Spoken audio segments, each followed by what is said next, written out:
لاؤ کہ اللہ کا رسول جو کہتا ہے اس میں غلط بات کوئی نہیں، اور اس کو حاصل کرنے کی یہ ثواب کی نیت سے یہ کام کرو۔ تو اس لیے اللہ تعالیٰ یہ ماہ مبارک جو انشاءاللہ شام کو شروع ہو رہا ہے یہ خیر و عافیت کا ہو، اس میں اللہ تعالیٰ مجھے اور آپ سب کو تندرستی اور سلامتی سے نوازے، توفیق دے۔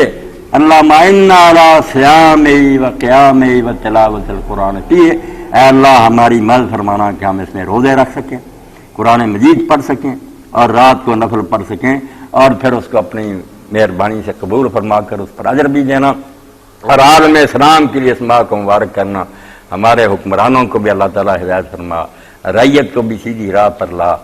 ظالموں کے پنجہ سے ہماری جان چھڑا، اور دین کے دشمن جو اسلام کو تباہ کرنے پر چلے ہوئے ہیں ان کے مقابلے اللہ منصر الاسلام والمسلمین وخذل الکفرۃ والمشرکین، وصلی اللہ تعالی علی عبد اللہ ورسولہ خاتم النبیین سیدنا و مولانا محمد و آلہ و اصحابہ اجمعین، آمین۔